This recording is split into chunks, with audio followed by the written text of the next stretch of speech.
Horns up, guys. My name is Sahil, though I'm better known as Demonstealer in the Indian metal scene. I am the frontman of the band Demonic Resurrection, and I also write solo under the moniker Demonstealer.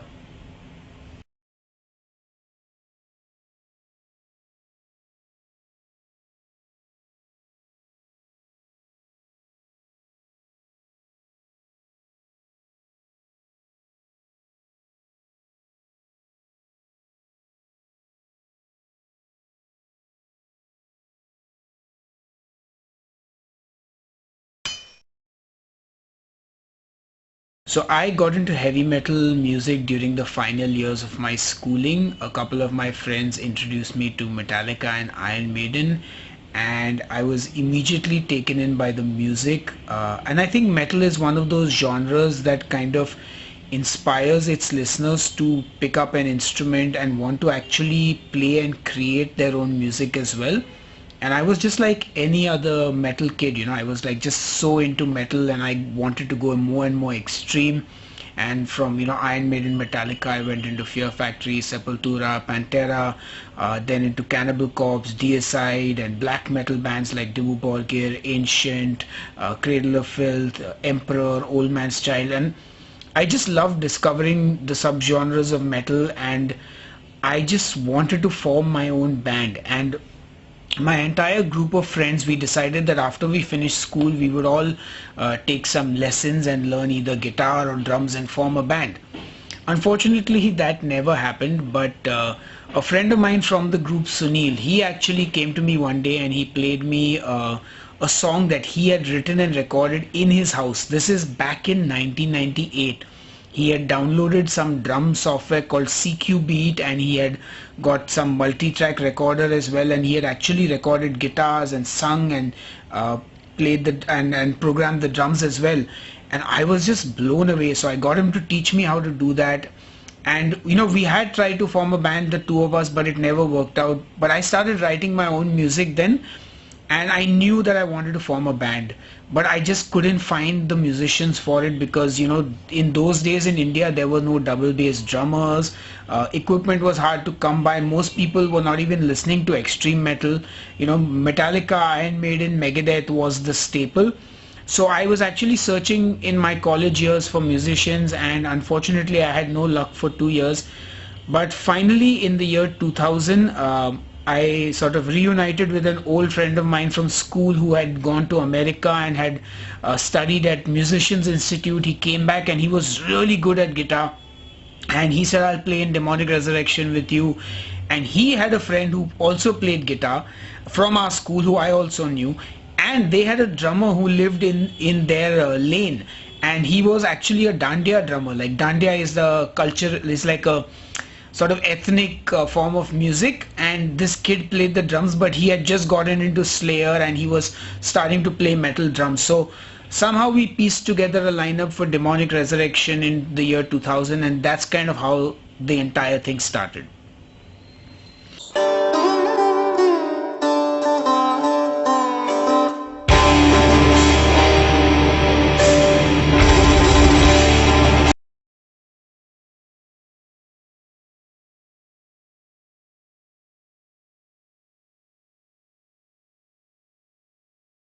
I think it was something about the music that I really can't explain.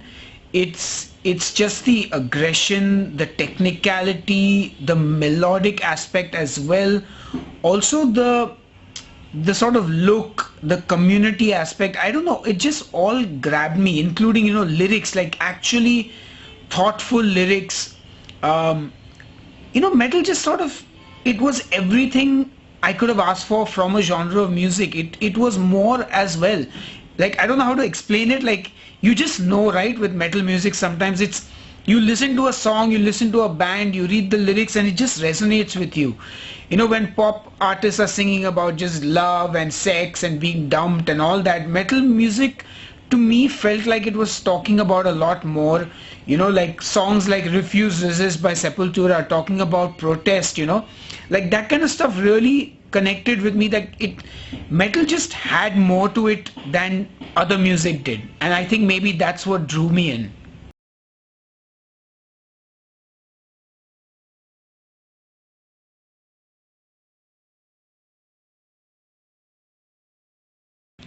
So right from the get-go, there was no scene in India. India at that point in 1998 was largely cover bands, one or two music festivals, and a couple of college festivals. Equipment was hard to come by. Studios were busy working on commercial music and voiceovers and film stuff, which meant there weren't really any studios to record rock music or heavy metal music. No engineers who understood that. Live shows also, the equipment was subpar, and it just basically was not a very happening scene, so to speak. And we were in that first wave of Indian bands that started playing original music. So in the early days we got stones, bottles, cigarettes, things projected at us, thrown at us when we were playing shows, because people didn't want to hear our music. And we were a young band, we were an amateur band, so that didn't help. Like, it's bad enough that they didn't want to hear your music, and when you're not a great band to start with, it gets worse. So everything from just being able to record your music, to distributing it, to getting artwork made, to finding a rehearsal space, nothing existed, and everything was slowly built up over time, with a lot of people doing a lot of different things. But you know what, we persevered through it all, and I will definitely say things are better today than they were 10, 15, 20 years ago, but there is still a long way to go with metal in India, because there are a lot of small things that sort of culturally come in the way. Metal is not really our music here in India. It's music that's restricted to people who are sort of well-to-do and financially better, but it's also at the same time more of a college kid phase, and a lot of people just grow out of the genre, leaving there not enough people actually listening to it, despite being a country of a billion people. So all these factors have always sort of come in the way of Indian metal bands being able to survive and actually be around for 10, 15 years, let alone going to Europe and the US and touring and actually making things happen. I'm very happy that today there are Indian bands that have been able to do this and that are going to do this going forward. But yeah, it's been a long, hard road, and fingers crossed for the future of Indian metal.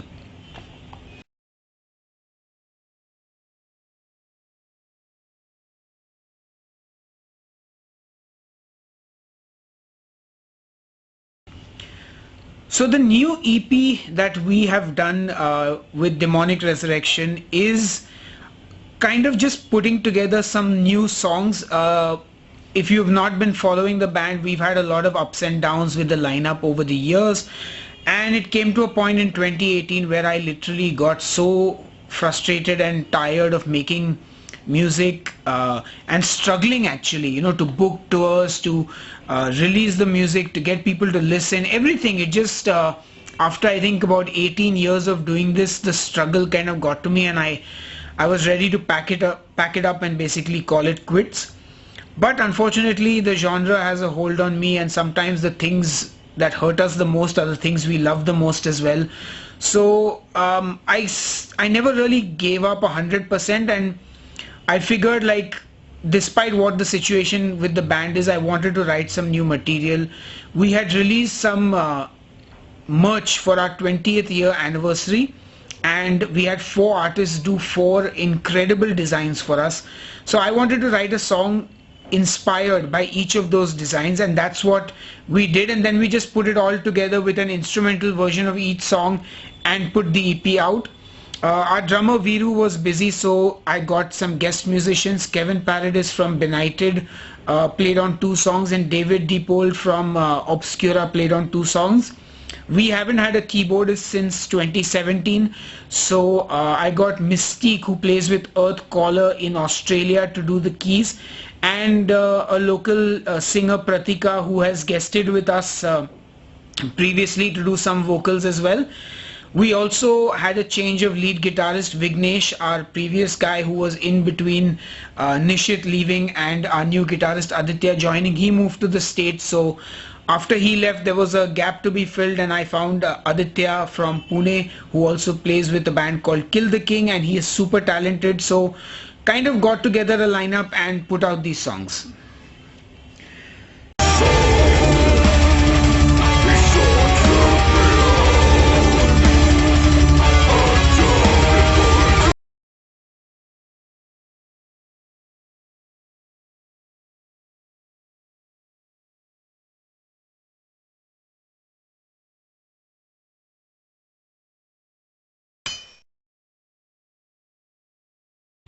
I think for me, more than any instrument, it's really just getting people together to write a song that takes the most amount of time.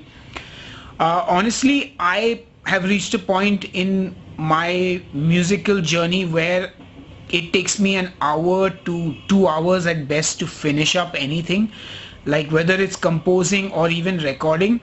I think guitars take the most amount of time for me because there are multiple tracks of guitars. So guitars and vocals are heavily layered, so they take more time simply because there are more tracks.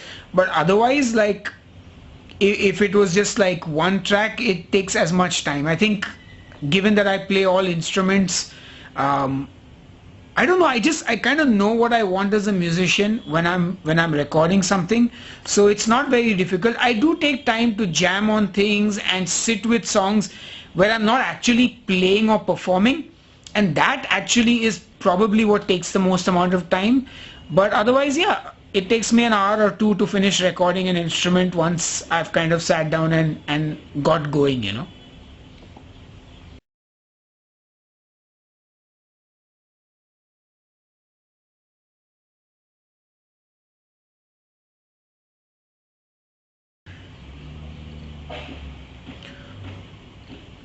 Honestly, I'm a bit of a pessimist, so I don't think I've had my greatest achievement yet. I think as a musician, um, it's the latest song that is my greatest song, I guess. That's how I look at it. I feel like what I've written, the most recent, is my best work, and that's kind of what keeps me going. If you're just looking at sort of accolades and awards and things like that, I guess for us, winning the Metal Hammer Golden God was a huge achievement for Demonic Resurrection. As a solo artist, having George Colliers play on my album and tell me he loves the songs and he loves my vocals, that's a personal one there. Playing a festival like Wacken Open Air or Inferno Festival or even Bloodstock, the last Bloodstock performance that we had was amazing. So, I mean, there are a lot of these moments, but I think our greatest achievement is yet to come.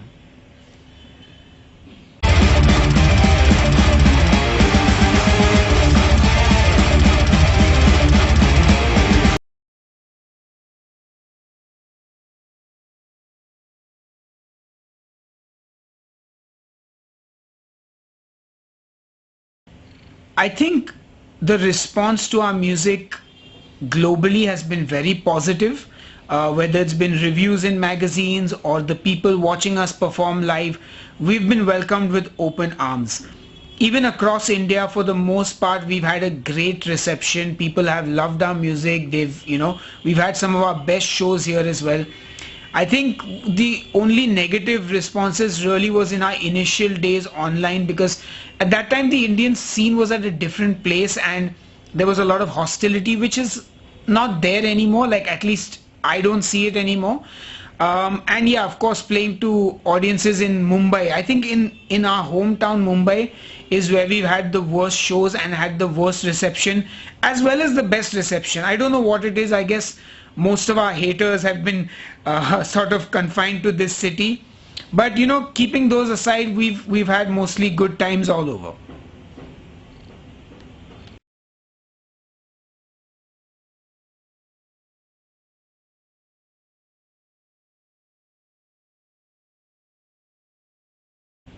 I think my influences when it comes to the music that I make, whether it's with Demonic Resurrection or with Demonstealer, it's evolved.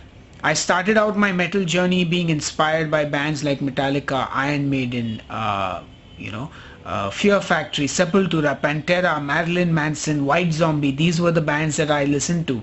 Um, and from there, I got into power metal, death metal, black metal. Today I even listen to some modern prog metal, and all of it in some way influences me. I'm on a huge tech debt trip right now. All the bands I'm listening to, Artspire, Obscura, Beyond Creation, Inferi, all of them are hugely influential on me as a musician. I don't know if it shows in the music I make, but everything that I listen to inspires me. I won't say like there is one band that has sort of done it all for me. Like, yes, definitely when Demonic Resurrection started out, you could say the Dimmu Borgir and Emperor and Old Man's Child influence was a lot more. Today, I'd say maybe there's a little more of Flesh God Apocalypse, Septic Flesh, those kind of bands, But it's ever evolving. So I find it hard to pigeonhole my influences, but all the music that I listen to serves as inspiration.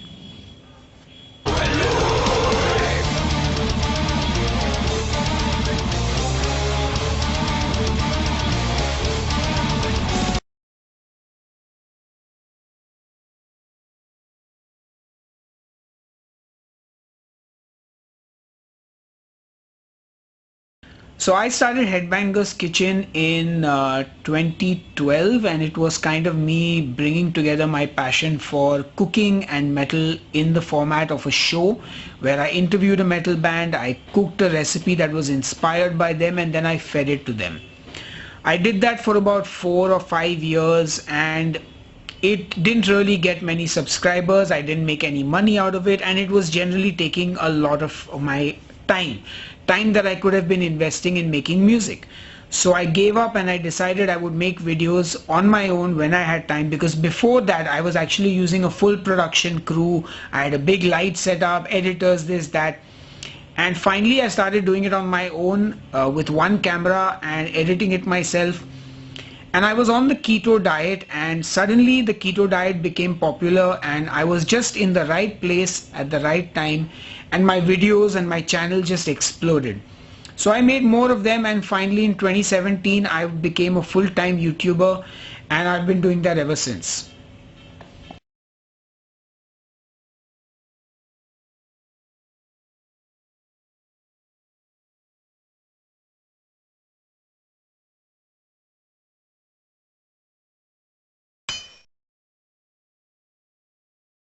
I guess again it So I listen to a lot of music, so it's very hard for me to say these are my like best albums.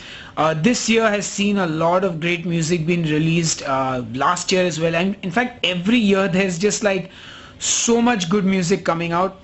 I think if you want to sort of go into my top five of all time, I guess I would say Strapping Young Lads album City, maybe Dimmu Borgir's Puritanical, Euphoric Misanthropia, Blind Guardians, A Night at the Opera, probably Behemoth's Demigod album, and maybe I don't know, Fear Factory's Obsolete.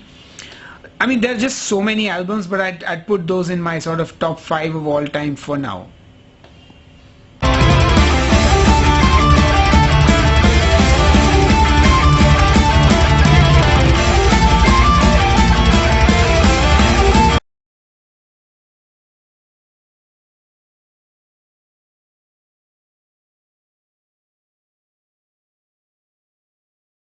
I do enjoy a bit of modern metal. I like this band called Erra. There's another band called Unprocessed. I like a few Periphery songs. Periphery. Sky Harbor. Monuments has a couple of good tracks that I like as well. So I'm quite open when it comes to listening to subgenres of metal, and I try to explore as much as I can. I'm not a huge fan of new metal, but I do like some System of a Down. I like one or two Slipknot songs. The thing is, as a musician, you want to try and keep an open mind and sort of just learn from all the different genres and subgenres of music. Obviously, if something doesn't sound good to me, I won't spend a lot of time on it, but I'm always open to at least giving it a listen.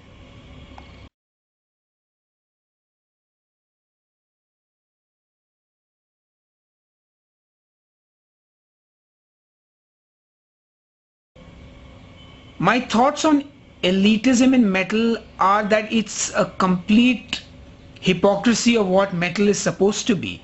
Metal is supposed to be a genre that accepts you for who you are, and that itself just, it has no room for elitism in it.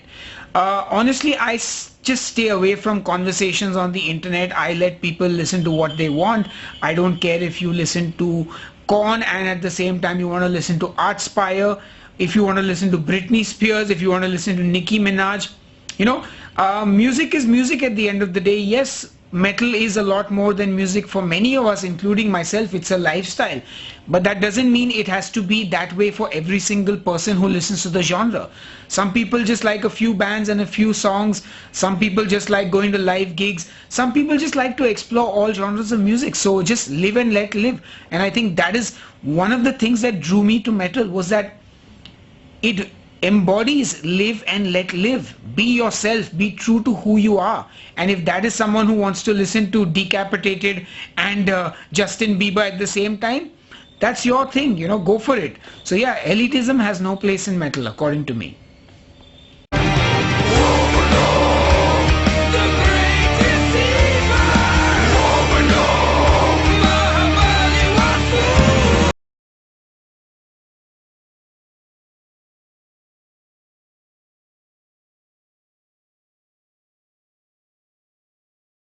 So I am currently working on a full-length solo album. The album has been recorded and it has gone for mixing. I expect to release it early 2023. There are some incredible musicians playing on it, and I really cannot wait to share this album with all you guys.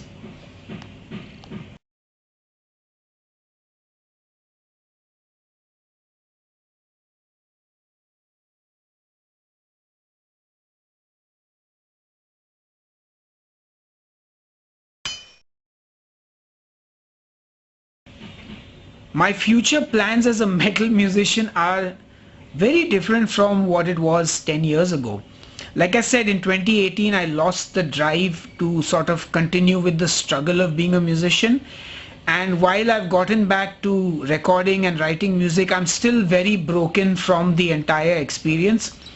But what I've realized is I want to make music without expectation now. So my goal is to make as much money as possible with my day job and just invest that in making music, not have to worry about the struggle and making a living off playing music or breaking even on albums. Just put in as much money as I can and just enjoy the process and put out as much music as I can, and we'll see where it goes from there. That's my plan.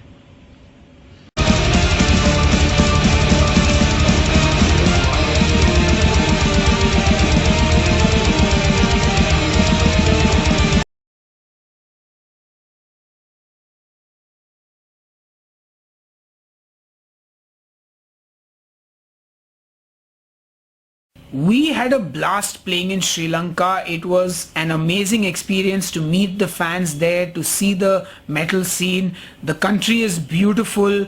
The food is amazing. We had a blast. We would come to Sri Lanka any day of the year to play. We really loved it there. We were so warmly welcomed. So anytime we can come back to Sri Lanka and play, you know what? I'll put together a lineup, but we would love to.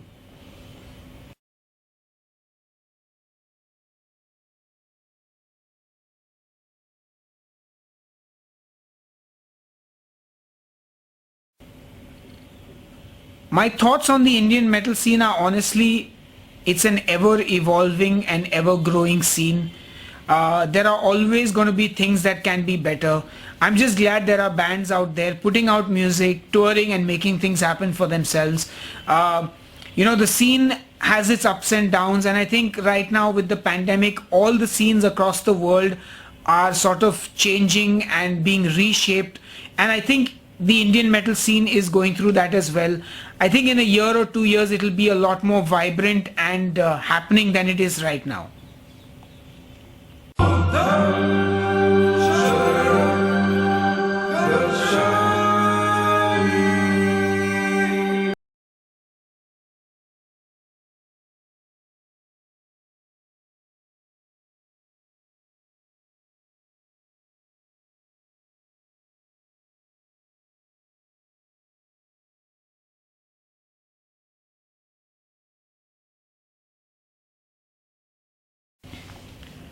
To all the people visiting the YouTube channel, I just want to say thank you for watching this video. I hope I have been interesting and not boring. Make sure you smash that like button on the video and subscribe to the YouTube channel and keep supporting metal.